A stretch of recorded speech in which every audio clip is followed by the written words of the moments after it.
Hello everyone, my name is Weidan Wang. Today I will talk about the global issue of informal recycling of used lead-acid batteries and explore some possible solutions. I will start with why these batteries are widely recycled, then share a real-life case from Senegal to show the risks. Next, I will explain the health impacts of lead exposure and present ideas from three professionals. Finally, I will show how I combine their suggestions into two main interventions and share what I learned from working across different backgrounds. Lead-acid batteries are now widely used in vehicles, solar systems, and wind turbines. With car demand rising, they account for 86% of global lead use and are recycled at a rate of nearly 99%.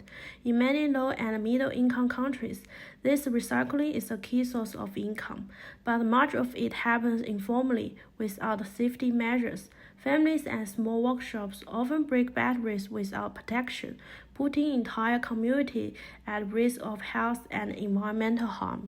In 2008, a neighborhood in Dakar, Senegal, faced a lead poisoning disaster from informal battery recycling. 18 young children died from acute lead exposure. For many families, breaking down batteries in open yards was their main income, but done without protection. Later, nearly 40,000 people were found exposed to lead dust. Even though the government shut the sites, years of unsafe activity had already left the soil heavily contaminated. This case highlights the urgent need for safer recycling in low-income communities. Now let's talk about the health impacts of informal recycling. Used lead-acid batteries are often dumped on the ground or near water, releasing toxic lead dust. People nearby, especially children, can inhale or swallow lead through soil, water, or even clothing. Lead poisoning can happen suddenly or build up over time and doesn't leave the body. It can cause kidney damage, lung problems, and even death. To find ways to reduce lead exposure, I interviewed three professionals from different backgrounds. The first was Yong Wang, a banker from China. He suggested three financial strategies. First, banks can offer microloans and guidance to help families switch from informal recycling to safer jobs, like selling street food or handmade goods. Second, banks can provide green loans to support formal recycling companies that meet safety environmental standards, helping them grow and replace informal workshops. Third, for families who keep recycling, banks can provide small loans for basic safety equipment to protect workers and neighbors. The second was Andy Lu, a teacher at International High School in Beijing. He shared two school-based ideas. First, school can hold health education sessions for students and parents. Students can learn to recognize lead risks, like broken lead-acid batteries or polluted soil. Parents can join events to learn how to protect their kids, such as washing hands, avoiding battery melting at home, and cleaning clothes that might carry lead dust. Second, school can work with health centers to offer regular lead screenings for students. This helps catch lead-related issues early and makes families more likely to take action. The third was Jing Xu from China's Ministry of Labor. She focused on policy and job support.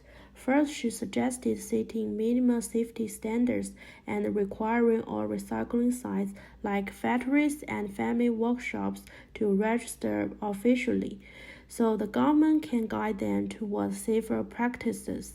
Second, she proposed free skill training for people who want to leave the industry. She mentioned that some people engage in this dangerous job not by choice, but due to lack of better options. If the government can offer possible alternatives, many would be willing to switch to safer jobs. Third, she suggested encouraging licensed recycling companies to hire informal workers by offering wage subsidies or tax breaks. This would help protect workers' health and support formal businesses. Based on the three experts' advice, I developed an integrated strategy with two key interventions. The first is led by school. As Andy Liu suggested, schools can offer health education on lead risks for both students and parents, and work with hospitals to provide regular blood lead testing. Also, schools can collaborate with banks and the Labor Department to support parents working in informal recycling by job training, entrepreneurship support, and transition loans. But there are some challenges. Some parents may not participate due to busy schedules or hesitation.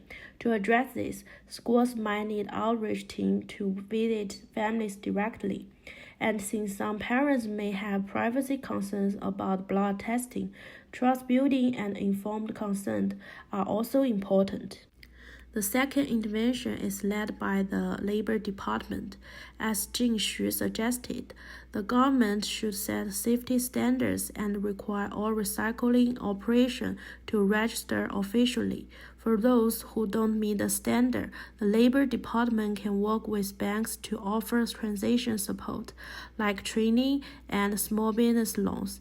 They can also encourage licensed recycling companies to hire informal workers by offering tax breaks or wage subsidies.